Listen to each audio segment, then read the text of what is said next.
ॐ शुक्लाम्बरधरं विष्णुं शशिवर्णं चतुर्भुजं प्रसन्नवदनं ध्याये सर्वविघ्नोपशान्तये। ఓం శ్రీకృష్ణ పరబ్రహ్మణే నమః. శ్రీమద్భగవద్గీత అధ చతుర్థోధ్యాయః. జ్ఞానకర్మ సన్యాసయోగః. 8వ శ్లోకం. పరిత్రాణాయ సాధూనాం వినాశాయ చ దుష్కృతాం ధర్మ సంస్థాపనార్థాయ సంభవామి యుగే యుగే. సాధువులను అంటే మంచివారిని రక్షించటం, దుష్కృతులను అంటే దుర్మార్గులను నాశనం చేయటం, తద్వారా ధర్మమును స్థాపించటం. దీని కొరకు పరమాత్మ యుగ యుగములలోనూ సంభవిస్తుంటాడు, అంటే అవతరిస్తుంటాడు. సాధుజనులకు, సన్మార్గులను, మంచివారిని, ధర్మాత్ములను పరమాత్మ ఎల్లప్పుడూ రక్షిస్తుంటాడు.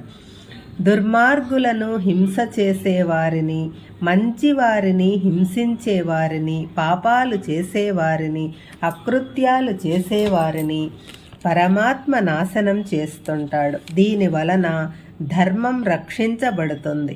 ఈ పని చేయటానికి పరమాత్మ ప్రతి యుగములో అవతరిస్తుంటాడు. ఈ శ్లోకంలో పరమాత్మ అవతరించటానికి 3 కారణాలు చెప్పారు.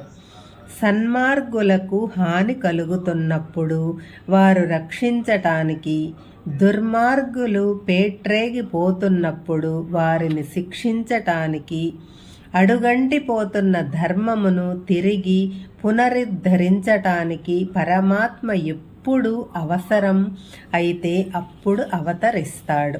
పరమాత్మ జ్ఞానస్వరూపుడు అని మనం నేర్చుకున్నాము. జ్ఞానమే పరమాత్మ. మానవునిలో ప్రతి క్షణం మంచి చెడులు, సన్మార్గము, దుర్మార్గము వీటి మధ్య ఘర్షణ జరుగుతూ ఉంటుంది. మనసు, ఇంద్రియములు ఒకటి అవుతాయి. అప్పుడు మానవునిలో ఉన్న విచక్షణ జ్ఞానము, వివేకము బుద్ధి రూపంలో అవతరించి దుర్మార్గమును పరిహరించి మానవుని సన్మార్గంలో నడిపిస్తుంది. ఒక్కొక్కసారి బుద్ధి కూడా ఈ విషయంలో విఫలమవుతుంది. ఎలాగంటే అవతారమూర్తి అయిన శ్రీకృష్ణుడు స్వయంగా కురుసభకు వెళ్ళి సుయోధనునికి నయానా భయానా ఎన్ని చెప్పినా వినలేదు.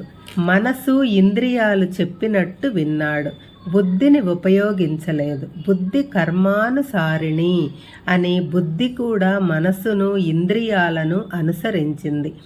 తుదకు శ్రీకృష్ణుని బంధించటానికి కూడా సిద్ధపడ్డాడు. తద్వారా సర్వనాశనం అయ్యాడు. అలాగే ధర్మరాజు కూడా మనసు, ఇంద్రియములు చెప్పినట్టు జూదం ఆడాడు.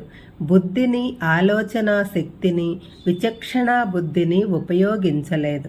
రాజసూయ యాగంలో తమ్ములు నలుదిక్కులకు వెళ్ళి సంపాదించిన ధనకనక వస్తువాహనముల మీద, రాజ్యముల మీద తనకు ఏ అధికారము లేకపోయినా అధర్మంగా, అక్రమంగా జూదంలో పణంగా పెట్టాడు. అన్నదమ్ములు అందరికీ ధర్మపత్ని అయిన ద్రౌపదిని తన ఒక్కటి భార్యగానే భావించి పందెంలో ఒడ్డాడు. కనీసం పందెం పెట్టేటప్పుడు తన తమ్ములతో కానీ, భార్యతో కానీ సంప్రదించలేదు. వరుసగా పందెములు ఓడిపోతున్నప్పుడు ఇది ఎందుకు, ఎలా జరుగుతూ ఉంది అని ఆలోచించలేదు. ఆట మానేద్దాము అనే ఆలోచన రాలేదు. అహంకారము, ఉక్రోషము, ఉద్వేగములో మునిగిపోయాడు. తన బుద్ధిని సంప్రదించలేదు. కేవలం శరీరము, మనసు చెప్పినట్టు ఆడాడు. ఫలితంగా వనవాసము, అజ్ఞాతవాసము అనుభవించాడు. ఎవరితోనైనా అధర్మం తలెత్తితే ముందు పరమాత్మ బుద్ధి రూపంలో ఆ ధర్మాన్ని నివారించటానికి, ధర్మాన్ని నిలబెట్టడానికి ప్రయత్నం చేస్తాడు. మాట వినకపోతే అధర్మాన్ని నిర్మూలిస్తాడు. దీనికి 2 పద్ధతులున్నాయి. మొదటిది దుర్మార్గులను సన్మార్గులుగా మార్చటం. దీనినే ఈ రోజుల్లో రిఫార్మేటరీ సిస్టమ్ అని అంటారు. ధర్మరాజులో అధర్మం తాత్కాలికంగా పొడసూపింది. అందుకని ఆ ధర్మాన్ని రూపుమాపటానికి అతనికి 12 ఏళ్ల వనవాసం విధించి ఋషుల సాంగత్యంలో ధర్మాచరణకు అవకాశం కల్పించాడు పరమాత్మ. రెండవది, ఎన్నటికీ సన్మార్గంలోకి రాలేదు.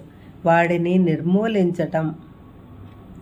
సుయోధనుడిలోని అధర్మం అతని నరనరాలలో జీర్ణించుకుపోయి ఉంది. వాడు ఎన్నటికీ మారలేడు.